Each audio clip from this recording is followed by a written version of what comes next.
From the vilest depths of the sewers of hate, it's the video gutter with Gorebeast.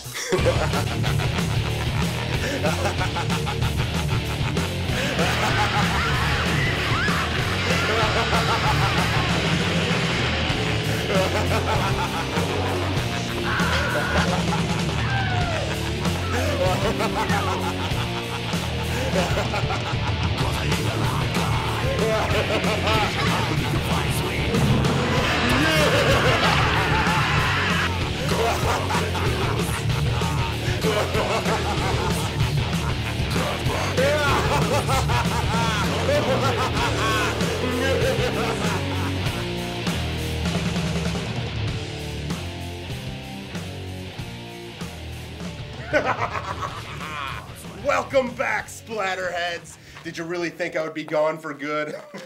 Fools.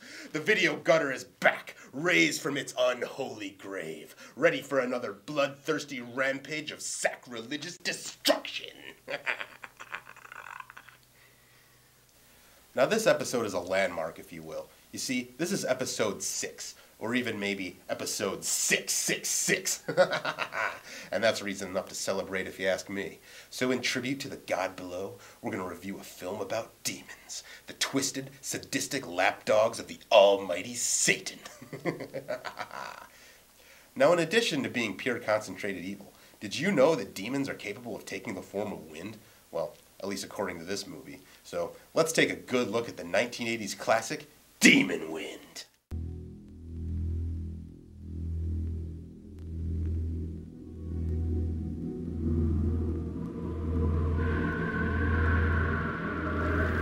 Now, before we begin, let's just make a promise to ourselves, okay? Can we please not make any fart jokes concerning the title, Demon Wind? We all get it. You don't have to say it. Let's just put this behind us, okay? Oh, and I suppose you think this is the part where I'm supposed to accidentally fart and get embarrassed because I broke the no fart jokes rule. Well, let me tell you this. It ain't gonna happen, because Gorebeast does not fart. Never. Just try me.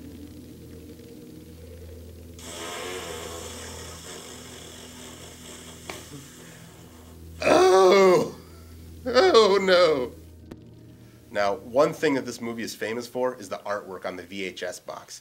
It was like one of those baseball cards that changes when you tilt it.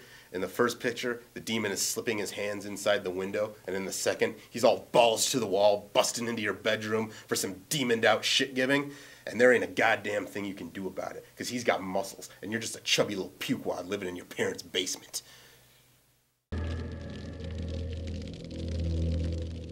So, we start with a flashback where stuff happens. It's not really made clear. All I see is some dude puking up bloody chunks and looking all monstered out.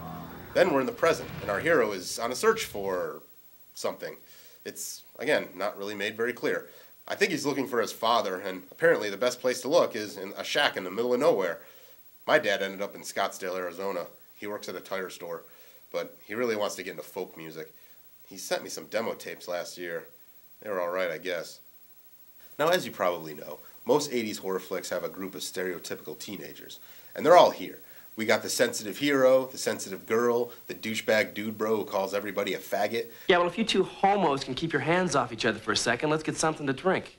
And the wise ass. But here in Demon Wind, there's a seldom seen character archetype that's on prominent display. The magician! The magician! The magician! The magician! Magician! And to be perfectly honest, I'm glad the filmmakers decided to throw in the magician. Because when I was a young Gorebeast in high school, every circle of friends had a magician kid. You couldn't throw a urine-filled condom out of the window without hitting an aspiring magician.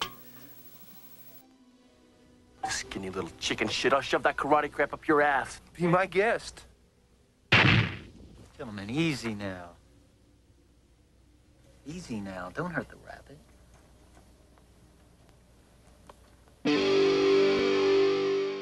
That map's wrong.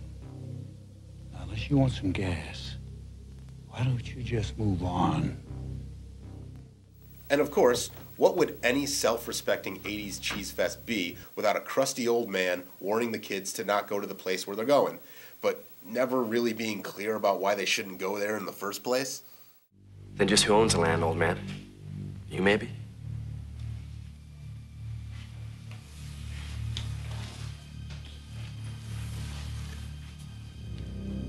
The dead. So they search around the rundown shack and accidentally evoke evil demons. What is it about evil demons that make people want to evoke them? Why can't there be a movie where they evoke a giant basket of friendly puppies? Or even better, a never-ending bottomless bag of honey-roasted peanuts? That would be great. I would never leave the house ever again. Crazy. Holly, you're all crazy! Most of the movie is a series of non-sequitur spooky things. Some evil kids materialize out of thin air and turn one of the teenagers into a doll, which then bursts into flames. Yeah, I don't know what's going on there. And can somebody please explain this reference to me? Because I don't get it. Well, I ain't sleeping out here with you in no Buick. Lead on, McDuff. I mean, come on. You can't just come in here and allude to Shakespeare in an 80s horror flick. It doesn't work like that. You know, there are rules. I mean, how would you like it if I came into your romantic comedy and urinated into the wise old man's whiskey flask, causing the female lead to laugh until she queefs the melody to one thing leads to another? Actually, that would make for a really good romantic comedy. Nora Ephron, call me. Where did they go? I don't know. Maybe they're still afraid of the house. Why would a horde of unholy demons be afraid of a house? So, after a while, you got yourself another one of those keeping monsters out of an enclosed area movie. Now, don't get me wrong, it's one of my favorite subgenres ever, but it was more or less perfected with Tales from the Crypt Demon Night, and all other examples kind of pale in comparison. Maybe if this movie had an appearance by Billy Zane with a sponge in his mouth, but it's not to be.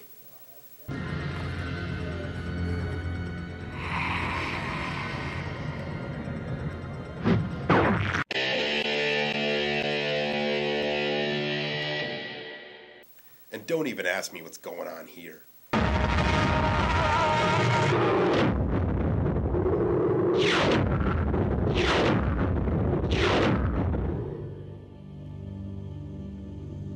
I don't really know what else to say about Demon Wind. It's a movie, and you can watch it on a television set. There are a lot of other things you can watch on a television set. Infomercials, detective shows starring an actor who was huge in the mid-90s, amputee fetish porn, and those actually might be more worth your time. Demon Wind moves at a slow pace, the acting is cringe-inducing, and has all the direction of an ABC after-school special. On the plus side, it's pretty good to laugh at. So if you're in the mood to get with a bunch of your more witty friends, get absolutely hammered, and shit all over somebody else's hard work, then Demon Wind just might be what the doctor ordered. Dr. Death, that is. Well, that's it for now. Thanks for watching, and come back next time for George C. Scott, Stacy Keach, and Heather Graham in The Sundering of Stephen Van Susko. Stay gory, splatterheads.